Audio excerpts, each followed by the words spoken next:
Hello, everybody, and welcome to the Chilluminati podcast, episode 272. As always, I'm one of your hosts, Mike Martin, joined today by the Jesse and Dylan Faden of LA. Jesse and Alex. I love, you know what? First off, Alex is definitely the Dylan. I'm literally wearing a shirt covered in cryptids. Yeah. I'm a mysterious character. Nobody really knows me. Okay, so that means you're the Jesse. Oh, hell yeah, I am. Are you kidding me?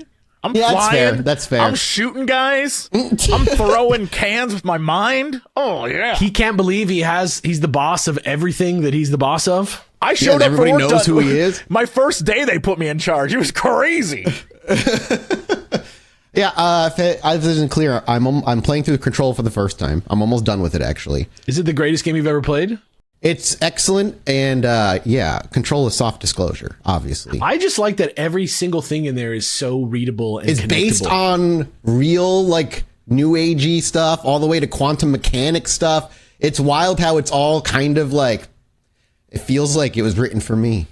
Dude, that's why I'm shocked you didn't play it already. I played a little bit of it, and then I put it down. I never picked it up around that time. So I'm right now going through the Alan Wake portion of the DLC stuff. So I'm very excited. I need to do that. Ironically, the Alan Wake game that is out, the newest DLC is about Control. Lake House. And the future of that franchise, which is, there's a very cool trailer in it for the next game, and I'm super hyped. What is the next game? Control? Control 2, the next game is Control 2, but before that is Control Firebreak. And it takes place in the oldest house. And you play as guys trying to stop all the stuff in there from going nuts. Let's become first place in the world. Come on, the three of us have to play this game when that comes out. Yeah, it looks three-player. That's perfect. Each of us daylights as a pro gamer, so we must. That's where we all got our starts. I sundown as a pro gamer, I think.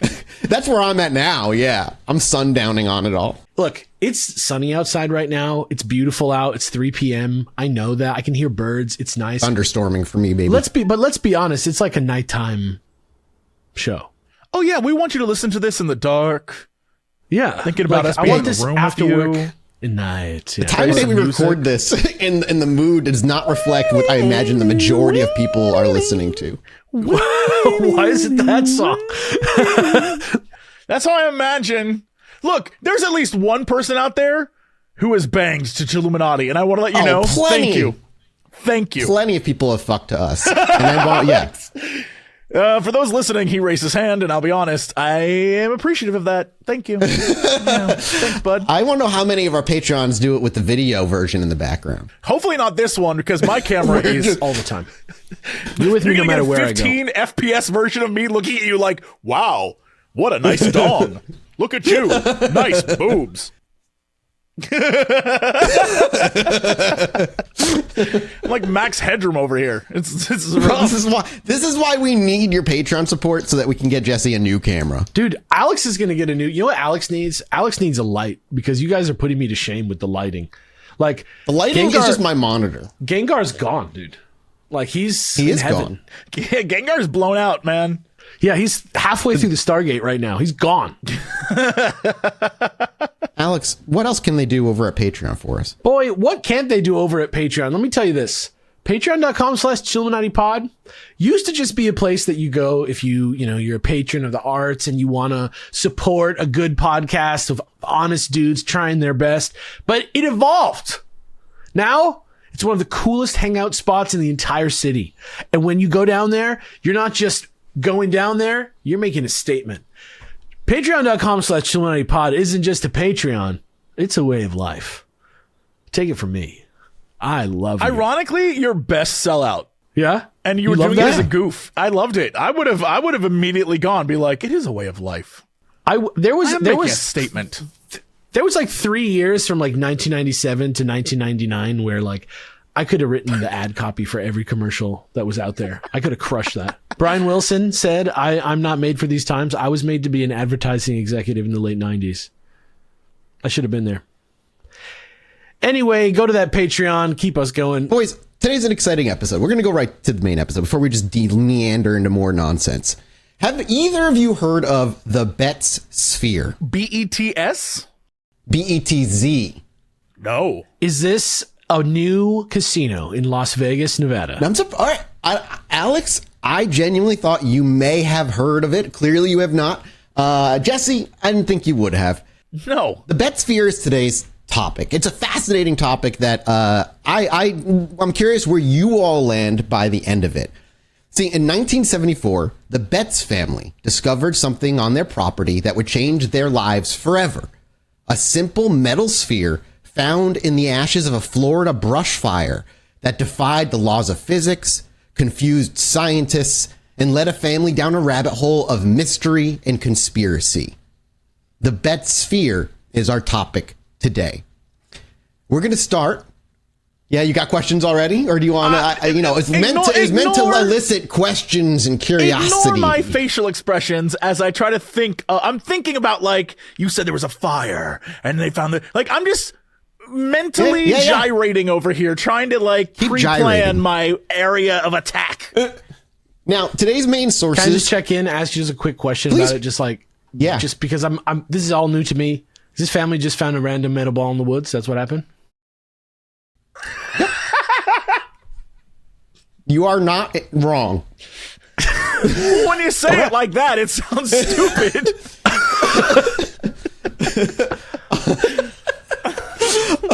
That's just context clues. I'm just putting together context Okay. clues. I'm just guessing. My primary sources for today are a bunch of interviews, newspaper articles, and the such, because the family never wrote a book, never made a movie about any of this. When the event came to a close, they frickin' just let it go and never spoke about it. They never spoke about it in a way that monetized it. Very rare. Ever. From there on out. Now, our story starts back in the early 1970s in a small piece of Florida that's a far cry from the neon glow of Miami, or at least what I imagine the neon glow of Miami looks like in 1970s, which is kind of very cyberpunk in my head. Okay. Can you imagine Miami in the 70s was cyberpunk? Yeah, neon pink, I'm thinking like Vice City kind of colors. I think we're a little before Vice City. I don't know what 70s Miami is. We are a little before it, but yeah, I'm with you though. I see where you're at. I see where you're at. I imagine if we were to Google Miami in the 70s, it would be like a swamp. yeah. Imagine you look, it's going to be like a few shacks in a swamp. No, I bet you it's just like a bunch of white shit, like a bunch of white buildings is my guess. Like if I what do you think imagine Orlando was like in the 70s? Oh, a swamp. Pure swampery. Yeah.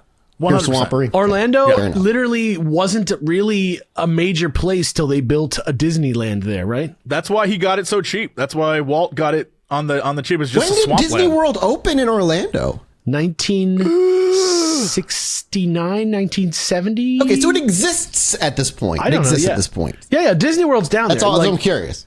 Yeah, but around it, it's 1971 is when it first opened. Okay, so it's been open for like a year or two at this point. So I'm saying we're still looking at a Swamperton town. We are not even starting there. We're going to Fort George Island, a quiet, almost forgotten corner near Jacksonville, Florida. Oh no, it's a place where that's the boonies. Yes, it is the boonies. You talk like saltwater, surrounded by saltwater, ancient oak trees over there. And it's just a small little area. Oh, look at these houses. Yeah. These like rows of like classic houses. Yes, exactly, Smitty, dude. I agree. Shit's wild. He's nuts. On this island, there was also a grand, if what somewhat weathered-looking mansion, a relic of the 1920s that had seen better days, but still held its head high among the moss-drapey trees that surround it, which is also kind of just like a thing you see out in Texas in the humidity. It's just like those mossy trees. This was the home of the Betz family, a trio that, while not exactly reclusive, preferred the company of books and kind of stayed to their own and didn't participate in the community stuff all that much. The family consisted of Antoine Betz, who was the father. He was a marine engineer, a man whose mind was who very much involved his mind in the oceanic systems that he studied. He's more like, you think, neatly trimmed beard, basically well put together gentleman, well fit suit. He was just kind of just a well presented guy.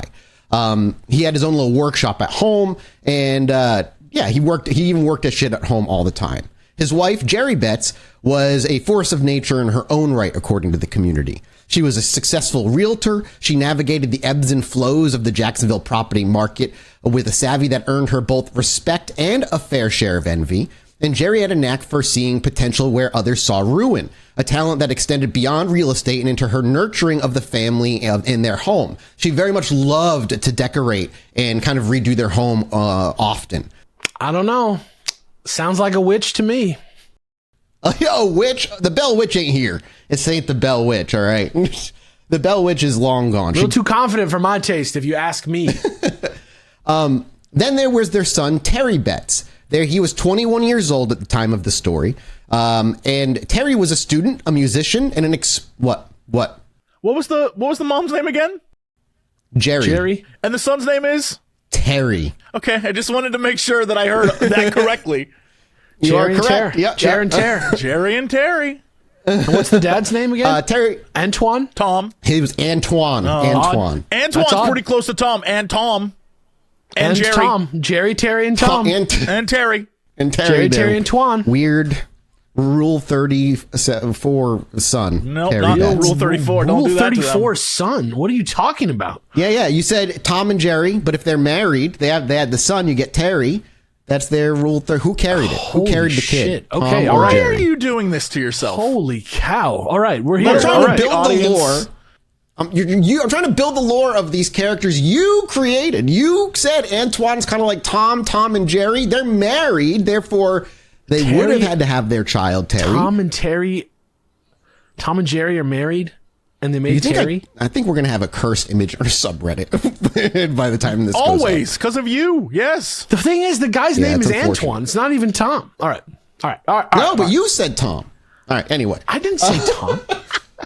I said Antoine. or Jesse did. He was like Antoine, like Tom and Jerry, so and then I was sorry, like, well, that listener. mean they had a kid. So I'm trying to bring the logic. I'm trying to connect the dots. There's no logic here. Get away. This might be the episode where you can just, you can walk away. All right, life on Fort George Island was by most accounts uneventful. The Betzes enjoyed a degree of solitude afforded by their remote location and their giant fucking mansion. Their days were filled with the simple pleasures of coastal living, being rich, aka sailing trips along the Atlantic shoreline, walking the beaches under the canopies of the Spanish moss, and just having long discussions at night. Apparently, they enjoyed speaking philosophy with one another back at their homes. They were the kind of family that hosted gatherings not for social climbing, but for the sheer joy of exchanging ideas over good meals and a glass of wine. They just like to think a lot, all right? For us stupid people, they big think, we small think. Did they found the Chilluminati? Is that what you're telling me? Oh, fuck, this is the origin story. Is this the origin story? Wouldn't that be crazy if somebody took the time If it was to think founded about by that? Jerry and Terry, I'm gone. Jerry and Terry got gone. Antoine and Jerry got married and made Terry, who then invented the Chilluminati. No, I'm out. You know what? It used to be cool. It's not cool anymore. That'd be nuts. No. The community knew the Betz family they respected them, but they thought of them as a bit enigmatic. They participated in some local events, but not a ton. They donated to charities and were known for their hospitality when they hosted these gatherings. But beyond that, they maintained a certain distance, not out of aloofness, but more from a genuine preference for privacy. They just liked to be kind of on their own.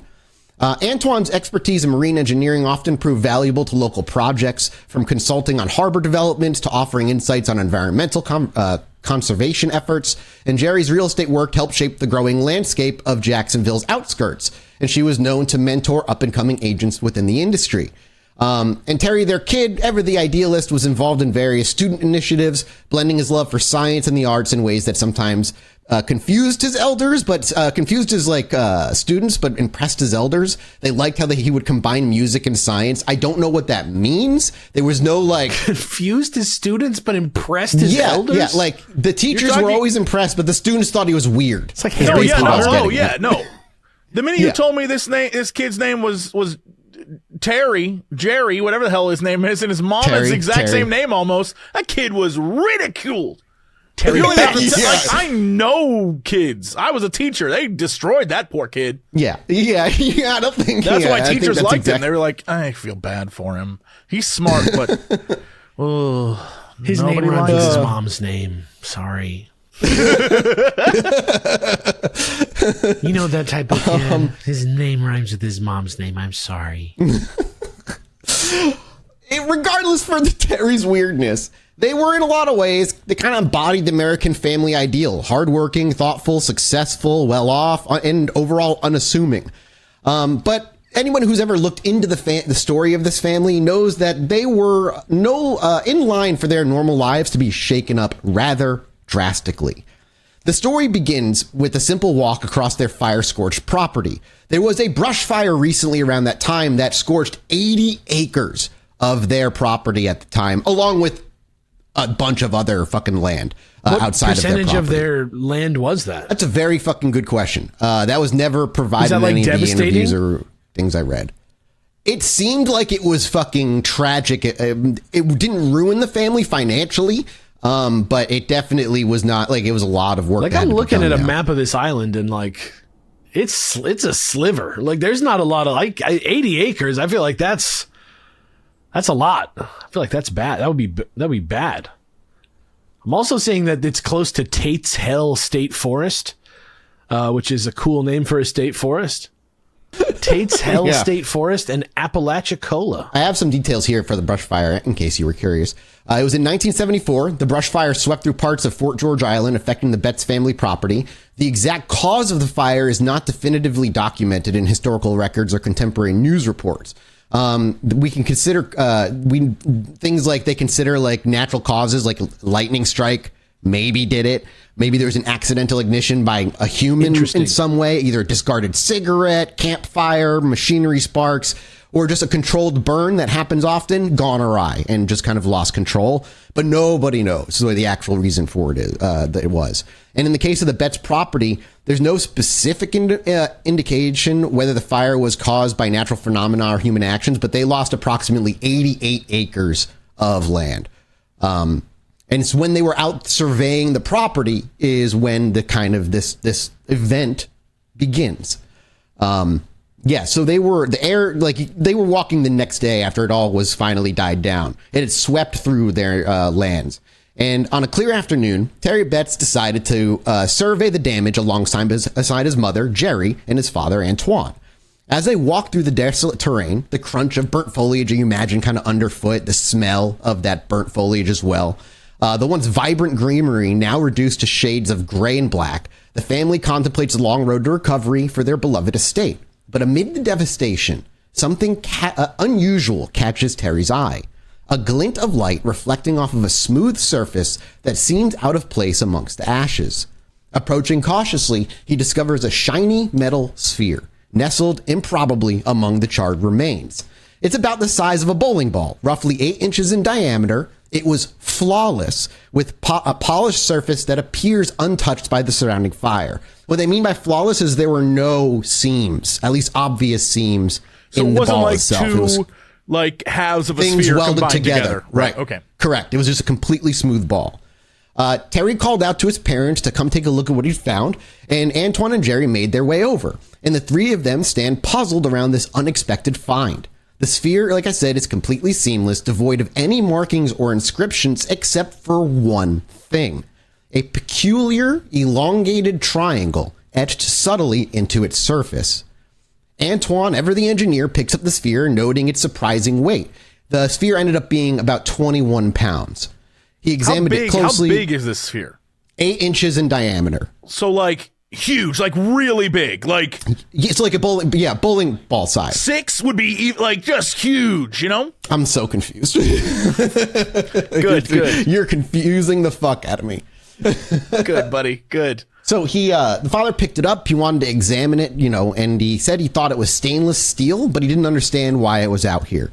They began to throw theories out there. Maybe it was a piece of satellite debris that had come through. Maybe a lost military device, they thought, from nearby naval operations. It is Florida, their Fort George Island, that might be it. They were within proximity of the naval station Mayport and other military installations. And Jerry suggested that whatever it was, they should just take it home for a closer look, saying, quote, "At the very least, it's an interesting piece of art." So they decided to take it home. Fucking whatever it was. Maybe it seemed to lighten the mood after the devastating damage that they were looking at. So they bring the sphere back to the mansion, and the sphere takes up residence in the living room. The conversation started for visitors or a curious object for the family to think about and wonder what it is. And initially, all it did was sit quietly on the table, reflecting just like the light within it, because again, it's very polished and is seamless. And while they have it for days, nothing happens. And the sphere becomes just another item among the eclectic collection of artifacts the family had gathered over the many years. But then, subtle oddities began to emerge out of this thing. One evening, as Terry was strumming his guitar, the sphere seemed to resonate with the music. Notes hanging in the air seemed to hang a little longer, and there's an almost imperceptible vibration that Terry said he could feel more than hear. He stopped playing, looked over at the sphere, and it was still just sitting there, still as could be. And he called his parents in. He was asked, "Can you feel that?" And he played the guitar again. And they said they didn't notice anything necessarily unusual. They said maybe it was just Terry's instincts, but they didn't feel anything. A few nights later, the family is startled by the sounds of doors slamming throughout the house. At first, they chalk it up to drafts or the quirks of just like the old mansion, but the occurrences became more frequent and harder to dismiss. But the sphere was motionless, and it still seemed to be kind of weird to Terry. Intrigued, Terry decided to conduct a simple experiment. He's like, why don't we just roll this thing around, see what happens? So he placed the sphere on the ground and just gave it a gentle push. And instead of rolling in a straight line as expected, the sphere rolls forward, then it changes direction on its own, performing a U-turn, navigating around furniture, and then rolls back toward Terry. At times, it even returns to the exact same spot from which it returned, defying anything they understood as science. So this thing would just, they'd roll it, this heavy 22-pound ball, and it would just roll back, seemingly avoiding furniture on the way back. Now, Antoine was skeptic. He tried to rationalize a phenomenon. He said there must be an explanation. What, Alex? What are you laughing about? I'm just, the situation is funny to me just to imagine visually right now. That's all. Just funny. Fair enough. Yeah, that's all. So the first thing Antoine did was inspect the floor closely for any inclines, imperfections, something that would have the ball do this repeatedly over and over. And the family began to document these events meticulously, though to note, I could not find any evidence of a journal, and the journal seems to come from interviews from other eyewitnesses and not from the family itself. So take anything that's mentioned with the journal with a grain of salt, because that doesn't come from the Betz family specifically. It's just in later interviews that I found that. Regardless, they say they began to notice the spheres seemed to be more active on certain days, especially when it was exposed to sunlight for some reason, or when Terry plays specific musical notes. And then it appeared to also respond to heat and sound, exhibiting behaviors that challenged their understanding of the object. And sometimes if they would hit it really hard, it would vibrate just very violently in place and not actually do anything or go anywhere. They would begin to show their friends this, and they began to experiment with what it was able to do. And one of the things they actually did was take their table in the living room and tilt it up at about a 45-degree angle, place the ball on it, and roll it down. And it would roll down and then stop a few inches before hitting the bottom and then roll back up as if avoiding hitting the ground for some reason. They brought their friends in, they got to push it, and other people in town also began to see what the hell this thing was. They started messing with it. People began to think there was maybe a gyroscope within it or something. Maybe it was guiding it back. Visitors from the Betz home witnessed the inexplicable movements and began to throw their own theories from gyroscopes to magnetic anomalies, but that meant kind of nothing. It was very vague. The atmosphere in the Betz household shifted from a casual curiosity to a mix of excitement and unease as other people began seeing it. The sphere, once just a mere oddity, now occupies a central place in this family's lives. Jerry began to worry if this thing might be dangerous. She voices her concerns to her family, and Antoine also shares her apprehension, but is also captivated by the potential scientific implications of whatever this thing might be. It's so weird to me that they would keep it, man. It's so strange that you would have something that almost is acting alive like this, and then you just hold on to it. Like, I would surrender this to a scientist the moment it rolled backwards up a hill. Actually, the moment that it was avoiding the furniture, actually. You know, at the moment that anything conscious happened, yeah. What would you do if that you found, like, seriously, what would be your first thing to do if you had a metal sphere and it was performing weird maneuvers whether robotic or not, would you like call the like police or something and just hand it over, or would you not keep it for a few days and fuck with it? I don't know who I would call. You wouldn't fuck with it though? I would fuck with it. I feel like it does. I would be scared. I would be scared it was a bomb or it was radioactive. But I don't know who I would call. I would call. There's no indication that it's anything other than a ball, and it's not huge. It's you know, it's not a big like cannonball size thing. It's just like a little perfect orb with a triangle symbol on it, and they found it after a fire. So there's no indication it like came from someplace other than the forest. It could have been there the entire time. No one was looking for it, right? So I don't know. I think honestly, if I found it, I'd take it. I'd show it off to friends just like they're doing, and if it did weird stuff, I would also show it. I'd be like, guys, look at this. What is this though? Because none of them are getting sick. It's not affecting them in any way. It's just like a weird orb. Yeah, granted it's the 70s, but I would put it on Reddit. It would be on Reddit in a heartbeat. Let's go into a little bit more detail of some of like the experiments they did. So they would place the sphere on the floor, give it a gentle nudge, and like I said, instead of rolling in a straight line, it would do things like take a hard left turn, then a right turn, then completes a perfect circle before coming to a stop exactly where it began. Antoine was just like fascinated by why it was doing this. He would check the floor for imperfections, like I said. He said nothing that would indicate that it would be this unpredictable. While the surface wasn't perfectly level, it wasn't like, again, I didn't have indentations to have it pick up momentum and like change direction, that kind of thing. They would try again, and the sphere would do a different but improbable journey that would bring it back to its original starting ground. Jerry suggested they take it outside, see how it behaved in the open air. And so they brought it out under the bright Florida sun, and the sphere under the sunlight began to seem more energetic. It would begin rolling uphill, as if like mocking physics in a way. At this point, the Betz family is equal parts excited and confused. Is it magnetism? Is it some sort of gyroscopic mechanism inside, like their friends had suggested?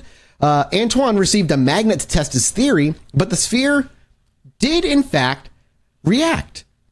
First, it was a paperclip, and then it didn't seem like anything. It wouldn't attach. But then he brought something a little bit bigger, a kitchen utensil, and it stuck to it like a hard magnetic, like, you know, those like super powerful magnets where it's hard as fuck to pull it off. Not impossible for him to pull it off, but it gave a fight. It was an effort to pull it. But the small one, nothing? Yeah, for some reason the paperclip seemed to not stick to it, and I don't know why. The sphere as well didn't not beyond the magneticism of it. It seemed like the family said it seemed to have moods. They don't mean that in the actual, like it has like a personality. But like on some days it was hyperactive. It would roll around and do these crazy maneuvers. But on others days it would just remain inert and not do anything at all. They noticed it reacted to heat. When they warm it up slightly, it became much more lively. When it cooled down, it would settle. The family in their supposed journal would write things like possible theories as to what it could be. But again, we don't have the journal, even if it's real. But word began to spread. The neighbors now well aware of it. The friends now well aware of it. It was only a matter of time before the media would be well aware of it. Before they knew it, the Betz family is now fielding calls from reporters, scientists, and a fair share of conspiracy ufologists as well, of course. This thing made the newspapers. People got curious and involved. One evening, after another round of inexplicable sphere shenanigans, the family sat down to discuss their next steps, and they wanted to know what to do with it. And this is where Jerry, vocalized that she was worried that it might be dangerous. So who should we give it to? The university, the military, and they said, why not do both?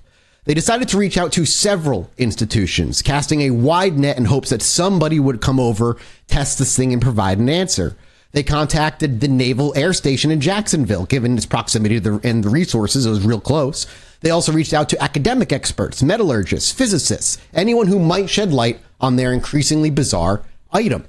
In the meantime, the sphere continued to defy explanation. It would now begin to emit odd noises at random intervals, a low frequency hum that was felt more than heard, but now you could kind of hear a low hum under it all.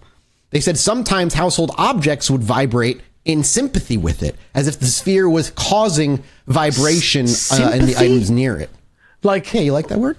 Well, it implies consciousness, doesn't it? No, I don't mean it like that. I mean just like in simpatico, like with it in the same, like it was resonating something within the at the same like hertz, right? If it was vibrating at 50 hertz, it caused the things around it to vibrate. You know, like if you have a glass of next to a speaker and it starts vibrating with every beat of the song, but just a consistent one.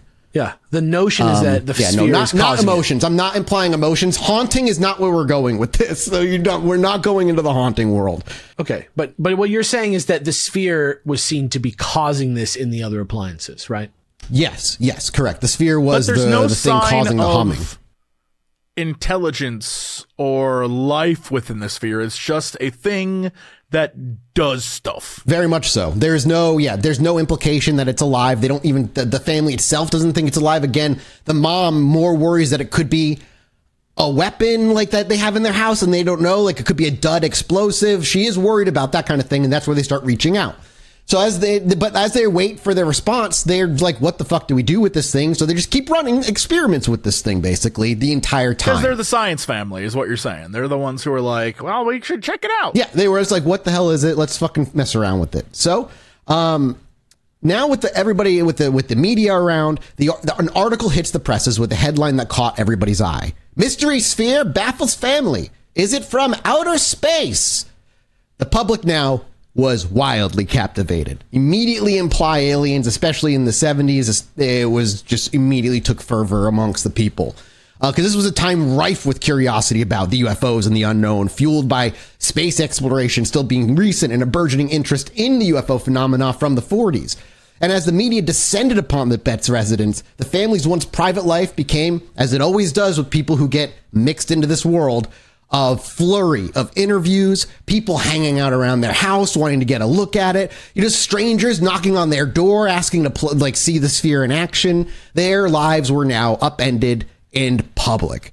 Antoine, Jerry, and Terry showed reporters how the sphere moved on its own, how it seemed to defy gravity and logic. Cameras rolled as the sphere navigated the floor of their home, changing direction without any apparent cause, and the story quickly went national. News outlets across the country picked it up, and the Betz sphere became a household topic. People were fascinated by the idea of an object that could potentially be of extraterrestrial origin sitting in a family living room in a normal home out in Florida.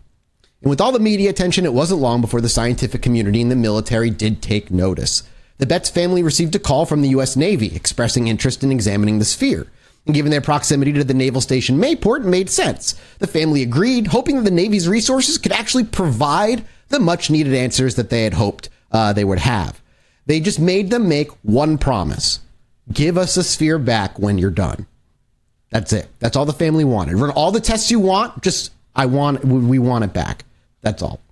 And so, at the Naval Air Station in Jacksonville, the sphere underwent a series of rigorous tests. The Navy's top metallurgists and engineers were on the case, and they were very excited to start messing with this thing. First, they performed X-ray examinations, and the results of the X-rays were perplexing. The sphere appeared to have 3 internal concentric spheres in the center, with a small hollow spot in the center. Like babushka style? Yeah. I think you take the words out of my mouth. Moreover, there were strange halo-like markings inside that they couldn't readily explain. The metal itself was Whoa. Yeah. What do you mean halo-like markings? Like just rings within, like halo rings within the empty thing. I think you can even bring up, let me see if I can find them. What do you mean? I think you can find them. So it's multiple spheres in a sphere, but then inside that is rings? Oh yeah, I got them right here. Yep. I'm not crazy. Link me, please. Like I said, this was all documented. This was done by the military. They're a lot bigger than I thought within the sphere. Yeah, noticeable in the X-ray. What photo am I looking at here? Scroll like pretty far down, and you'll see like pretty much everything that you want to see. But like color-wise, which one? I mean, there's plenty of photos. Which one? Like towards the bottom, like at the very bottom, there's like 3 together, and you can see the different densities of the different rings. Like 3 rings, like you see 3 white circles. Those 3 white circles exist the thing in a that kind of hollow looks like point. a rib cage. It's to the left of the rib cage, and then to the left of that. Okay. all right. It's not the best picture in the world, but okay. It's an X-ray. It's just an X-ray. Like, and yeah, it's Yeah, I mean, you can see those same X-rays above, but they're just not marked on. Sure. Okay. There it is. Okay. So, obviously, moreover, there were the halo-like markings on the inside that they couldn't readily explain. Doesn't mean there wasn't an explanation. It doesn't have one immediately. And the metal itself was identified as a high-grade stainless steel alloy, specifically type 431, which was known for its resistance to corrosion and high strength. This wasn't a common material for everyday objects, essentially, which raised further questions about its origins to the Navy. So this thing was made of like very, very powerful shit. They also then tested the sphere's magnetic properties. It exhibited irregular magnetic behaviors with multiple magnetic poles instead of the usual north and south. Compasses behaved erratically around it, and sensitive equipment picked up anomalies that didn't fit any known patterns, which might explain why it was not sticking with the paperclip, but stuck the kitchen utensil. Like, it had more than one pole on this thing. And despite their extensive training, the Navy couldn't determine the sphere's purpose or origin. It didn't match any of their equipment, and there were no records of lost or missing devices that resembled it. After thorough examination, they did as promised, and they returned the sphere to the Betz family, which left the family more confused and curious than anything else. They had answers about technicality and its makeup, but what the things on the inside of the sphere were and what it was doing and why it was doing what it was, they didn't have any answers from the military. So, Betz, with the sphere back in hand, were still seeking answers. So they reached out to NASA. If anyone could solve the puzzle, they thought surely it's the nation's leading experts in aerospace and advanced materials. And at NASA, Dr. J.R. Smith, a metallurgist with significant experience, took charge of the investigation.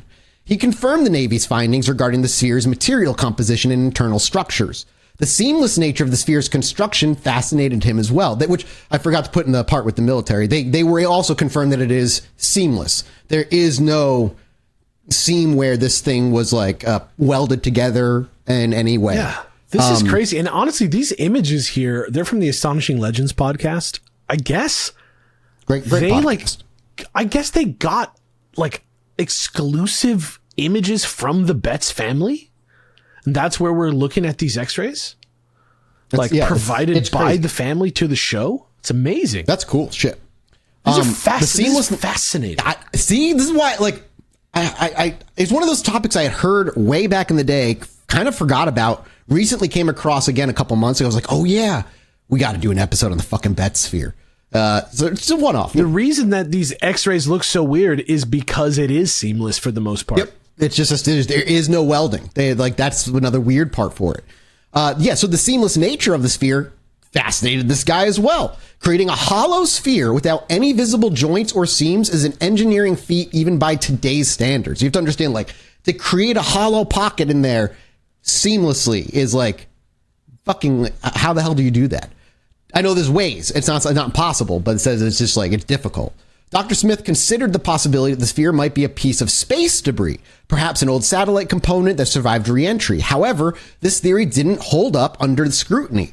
The sphere showed no signs of heat damage whatsoever that would be consistent with passing through Earth's atmosphere. It doesn't look like a machine component in any way. Yeah, and moreover, there were no records of any lost satellites or spacecraft that matched this thing's description. After exhaustive testing, Dr. Smith admitted that while the sphere was indeed unusual, he could not provide a definitive explanation, and it still remained kind of an enigma. So, independent scientific analysis started stepping in. Other scientists and researchers showed interest as well. A man by the name of Dr. Carl Wilson, a physicist specializing in electromagnetism, conducted his own tests. He noted that the sphere's magnetic field wasn't constant. It fluctuated over time, which is atypical for inert metal objects. This could suggest some internal mechanism, whatever those things on the inside or materials were, that react to environmental conditions. Then there was Dr. James Albert Harder, who is an engineering professor from the University of California, Berkeley, and a consultant for the Aerial Phenomena Research Organization, APRO. He examined the sphere and advised caution. He warned that drilling into or tampering with the sphere could be dangerous, speculating that it might contain pressurized gases or metals or materials that could react violently if they're disturbed. Because you don't understand, like, that hollow sphere, it could be under an immense pressure in there, whatever it is, and that letting that out could just fucking explode. Now, this is unconfirmable. However, it shows up in a couple of stories that are much later. But there are some that say they were able to figure out that the material on the inside was element 144. Now, we've only been able to keep a stable element up to element 118, which is the number, I think, of protons that are like attached to a nucleus before it disintegrates. Either way, there might be people out there who say, oh, what about element 144? I dug as deep as I could. That is not verifiable. There is no testing. They couldn't even get inside of it, so I don't even know where that rumor even started. But there is none of that. So if you ever come across that, what would element 144 even be? I had an answer to that. I did not write that down. Hang on. I can find it. I have my notes in my other fucking program here. Because you can't, it seems like they're just like, yeah, it's element 144. Well, don't question it. Like, well, I don't know what it is. So it's just a hypothetical element that would be, some say a symbol UQQ. But hypothetically, what is it? It would, since this falls beyond the range of experimentally known elements, its existence and properties remain speculative. They don't know what the properties would be, with some predictions suggesting it may have isotopes with very short half-lives, often less than a second. Theoretical models propose that if it exists, it might belong to a new G block, quote unquote, on an expanded periodic table, which could include elements beyond the actinides and transactinides. Highly speculative. There's really nothing else to know. Currently, the heaviest confirmed element is element 118, Oganesson. I'm sorry, what? Oganesson? Oganesson. Oganesson. Damn, okay. Oganesson. Is that a Pokemon? The things you learn. Oganesson. Yeah, so again, there's no way I think that's just like someone made that up somewhere along the way and it gained traction. So, the Dr. James Albert said, don't drill into it, could be dangerous. And as news of the sphere's inexplicable nature continued to spread, so did speculation. The public became enthralled and theories were abound. Some believe the sphere was a piece of alien tech, a probe or communication device sent by an advanced civilization. They pointed to its unusual properties and the inability of experts to even explain it as evidence supporting the theory, as a lot of ufologists do. If they say if it can't be explained, they immediately throw it into, well, then it must be alien, which is what they were doing with this. Others thought it might be a secret military device, perhaps from another country. The Cold War was in full swing, and the idea of foreign tech landing on American soil wasn't far-fetched for a terrible many people. Skeptics suggested more mundane explanations. One theory was that the sphere was an industrial component, a ball valve used in large pipelines or machinery. These valves can be made of high-grade stainless steel and might appear seamless and mysterious if found out of context. The problem with that theory is those are usually only 6 pounds. Like, there's very few, like, finding them there 22 pounds is, they don't exist. An artist by the name of James Durling Jones came forward, claiming that the sphere might be one of several he had acquired as scrap metal for his sculptures. He suggested that it could have fallen from his vehicle while transporting materials. However, his spheres, when looked at, were of a different material entirely and didn't match the unique property of the Betz spheres. They checked. They're like, oh, maybe it is. Oh, fuck, this could be it. No, not even close to the same thing. And throughout all of this whirlwind, the Betz family found themselves just navigating now uncharted territory. They were somewhat ordinary people, if not a little quirky and rich, now thrust into bizarre circumstances. They remained consistent with their accounts forever, emphasizing that the primary goal was to understand what the sphere was and where it came from. They entertained scientists and reporters alike, allowing tests and demonstrations, all in the hope that someone would provide answers. However, the constant attention began to wear thin on them. Their home had become a spectacle, their privacy eroded by the endless stream of visitors and calls. There was also a growing sense of frustration as each expert, no matter how qualified, continued to fail to unravel this bizarre mystery. So, as the Betz family stood on the cusp of a potential revelation but never achieving it, their journey with the mysterious sphere took another unexpected turn. See, in the mid-1970s, the National Enquirer, in collaboration with the National UFO Conference, announced a $50,000 award for a definitive proof of extraterrestrial life or unexplained phenomena. The Betz family, out of ideas, thought maybe this could be it. Maybe this is what it is. So the Betz family, hopeful that the competition's resources and exposure could shed light on the sphere's origin, decided to participate. So they packed up this enigmatic metal orb and prepared to present their case to the panel of judges that included scientists, UFO researchers, and experts in various fields. And among them was none other than Dr. J. Allen Hynek, our UFO boy, the man. Yes, he was. Yeah, this is our the National Project Blue Book Enquirer? man. Yeah, looking to pay someone $50,000 if they could prove they had something of The like New York prove Times should do extraterrestrial this origin. every year. Like, you know what I mean? Like the Los Angeles Times should do this every year, not the fucking National Enquirer. I'll do it personally. Like, I would host this if I could. Prove to me. I'll hire scientists. I'll bring in experts. If you think you got proof of alien life, that would be a dream to do that. Let's go. So I would love to poo-poo that too. So count me in. What if it shuts you up immediately though? What if it's like, oh shit? I would be thrilled. I would be like, whoa, but I don't expect to be. Fair. Upon arrival, the Betz family, particularly Antoine was one that went, showcased their sphere, and in front of the judges recounted its inexplicable behaviors. They showed it roll up on a plexiglass slab that they had it roll uphill on as part of the tests. They provided documentation of the tests that were conducted by the Navy, NASA, private investigators, and so on, and emphasizing the sphere's unique properties and the inability of experts to determine its origin. And in the midst of all this, after the presentation and the competition was still going, Antoine received an urgent call from family back home. The nature of the summons was his wife was really sick and they needed him to come back immediately. So he decided that he had to go home. He needed to go back for his wife. However, in the kerfuffle of it all, and he leaving so quickly, he forgot the sphere with them. And when he went home, he found that his wife was not sick and she was confused why he was even here and said, you need to get back there immediately, because he realized he'd forgotten the sphere there.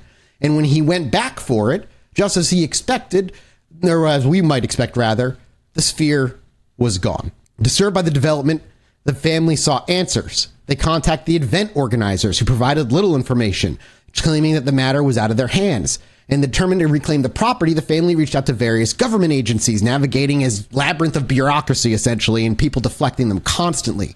Weeks turned into a protracted battle. The family's inquiries were met with vague responses and, at times, outright silence. The once cooperative channels of communication had seemingly closed, leaving the Betz family in a state of frustration and confusion, until eventually they did get an answer.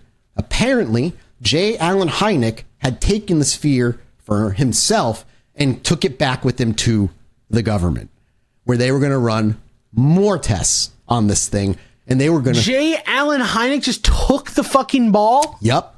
Told no one? What's even well, we'll get to it. I don't want to say that. I don't want to spoil. That's the end. That's the spoiler. What? I don't want to get there. Yeah. This should be a movie. This is crazy. This should be a Coen Brothers movie. Yeah. So they were frustrated, pissed. They were confused. If this thing was nothing. They also, I kind of skipped over that part. My apologies. They also told the family that they didn't win. It was of man-made origin, and there was nothing here for it. They literally just said, you know. So yeah. He just tried to straight up jack that shit. It's exactly how it seemed. Yes. It seems like he tried to just jack the fucking sphere to run tests on it. Yeah, so they declined at that point looking for this thing. They immediately shut down all interviews. They declined further interviews. They ceased participation in public events related to the sphere. The media, sensing their withdrawal, gradually turned its attention elsewhere, and they privately fought for this thing as best they could. They found out where it had been brought to another Navy base, and when they finally found out where it was, Antoine in particular did not stop bothering them. Phone call after phone call, argument after argument, demanding the sphere, demanding they give the sphere back to him. And eventually, after 2 weeks of arguing with them, they were returned the sphere. And they were told that there was nothing special about the sphere, that they had run all their tests, and it was nothing more than one of the ball bearings that I had mentioned earlier. One of the ones that were only supposedly 6 pounds. When he took it back home, when he took it back home, they noticed immediately this thing was not active at all. It spent days inert, no humming. They'd roll it and it would just roll. Nothing about the ball that they had just been given was doing the things it had once done. And so they took the ball to another metallurgist that they had worked with earlier. And they found that this one had a very tiny seam running along the entire thing. They gave him back a fucking fake? Are you serious? And then when that was the answer they got, that's when the Betz family said, fuck it, we're done. And dropped it from that point on. They don't know what happened to it? They were just, they don't know. They never got any more answers. So the implication here, hold on. The implication here is a government operative went to what was basically ex-government a setup. operative. He shouldn't have been at that point. He was done with it at that point. But anyway, yeah. Sure. A government operative went to a National Enquirer alien among thing. other scientists and stuff, but yes. Sure. Yeah, but I'm willing to go full conspiracy on this. So they were saying, hey, we have this weird orb. And everyone was like, wow, what a weird orb. Then the National Enquirer's like, hey, we're doing a contest for alien stuff if you want money. And they were like, sure, let's give it a go. So they brought the orb to the National Enquirer, where a government operative was working, who then stole it from them after he called their home and was like, after he called him saying, and by he, I mean, someone called him and was like, your wife is sick, go home. Yep. So he leaves. Then the wife's like, I'm fine, nothing's going on here. And he's like, oh, damn, they're stealing the orb. So they go back, and this famous man, before he's famous, steals the orb, goes back to the government. Everyone hides it from them until they finally discover where, but they keep moving the orb, and eventually when they get it back, it is not the orb they had before, but in fact a fabrication that was given to them to get them to go away. Yep. Even when they did an X-ray dependent, there was nothing there. It was completely hollow entirely. After they said, like I said, after they got this, they said, fuck it. They're done fighting. They don't care. They didn't write any books. They didn't make any movies. They threw the whole thing away. They still talk about it when people would ask them about it, but they never bothered with it ever again. And after J. Allen Hynek died, his son said that in J. Allen Hynek's possessions, his personal possessions at his house, was a mysterious sphere that appeared there when he was a kid, and he doesn't know where it came from. That seems to fit the description of this thing. So whether J. Allen Hynek, he apparently took it home after. And that's where the Betz sphere story comes to an end. The narrative of the sphere being taken and tampered with, all of this weird secrecy, the testing from multiple government agencies, all to amount to a giant puddle of, And that's it. We don't know what that thing was. We don't know why it acted the way it did. And it disappeared before their very fucking eyes at a National Enquirer competition where they both didn't win the competition and lost their fucking weird sphere that they found in the middle of their brush fire that also had no explanation for it. And my conspiracy brain wants to say this thing came crashing in. And no, this thing is real. This thing is real. This is a real anomaly. This is the realest thing that's ever been on the show. You really? You think it's the weirdest thing? This is the realest thing we've ever had on the show. This and realist? the God I thought you said Stairs. the weirdest. Yeah. This one and the God Stairs are the two realest anomalies that have ever been on the show. So I'm curious, boys, what you think the Betz sphere was. I'm blown away that of all the things you said, none of them were. It was forest, right? That this fire took place in. It was a brush fire. It was like a brush fire. Okay, and so but like fields and shit. But this is 80 acres. I promise you that this family wasn't out there all the time. Mm-hmm. So like, why couldn't it have been there always? That's also possible, I suppose. Like, there's never, like, all the people were saying, it fell from a satellite or it's alien or this, but it seemed like recent. Like, it fell from the sky, but like, I like the idea that it's been there for thousands of years. And it was from like who knows what it's from, like the before times. I think that's much more fascinating. And I think almost I love that too. Yeah, I think that's neat. Whatever it was interesting enough for them to fucking hijack it and take it for themselves for some reason. How would they take it? How could they know? Like, that's the thing that's weird. To play devil's advocate and to play a devil's advocate, my own opinion of being like, it's alien. Even if it was enemy weird tech, that I feel like they would act the same way, right? Like if it was something from China or whatever. Heineke wouldn't be able to keep tech. Fair, true. It isn't how, being at Heinek's own personal possession afterwards is interesting. But Is anybody? Does he have descendants? He had a son. He said the son's one that said it. Yeah, the son said, "Hey, I saw a weird orb when I was a kid." Yeah.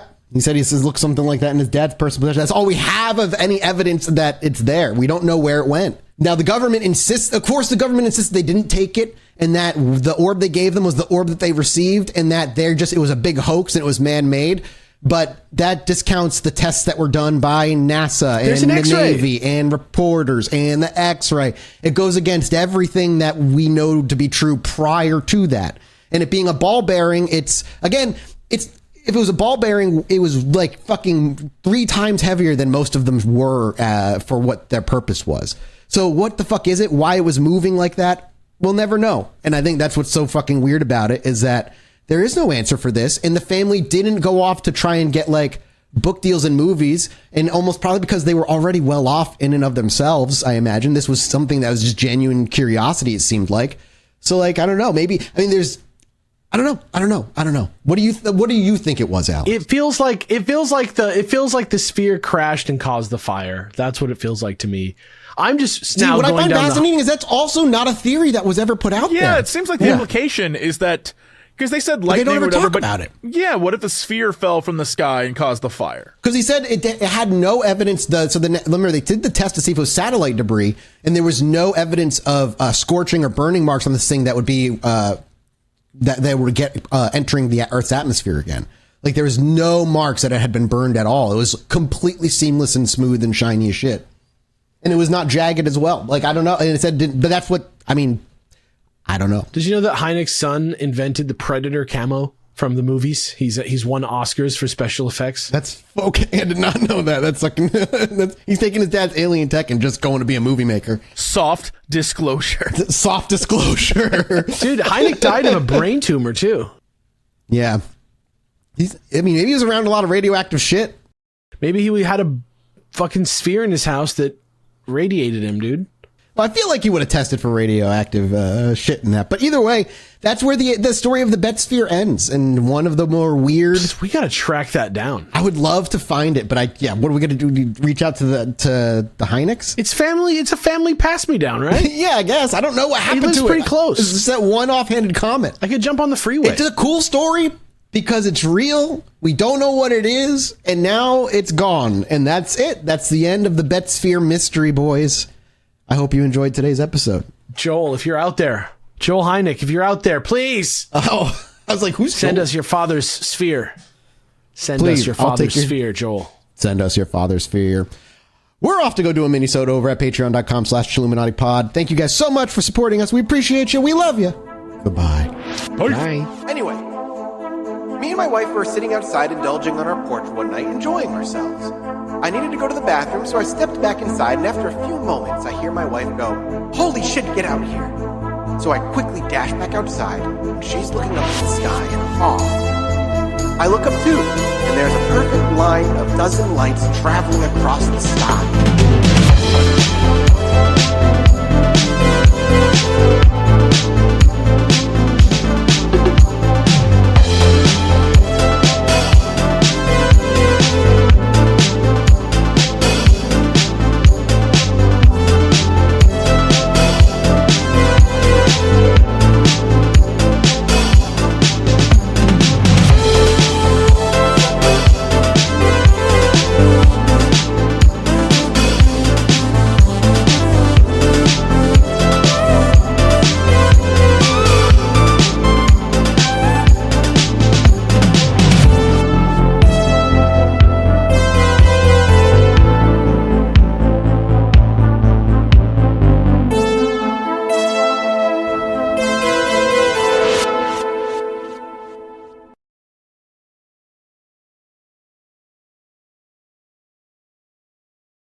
Anyway, me and my wife were sitting outside indulging on our porch one night, enjoying ourselves.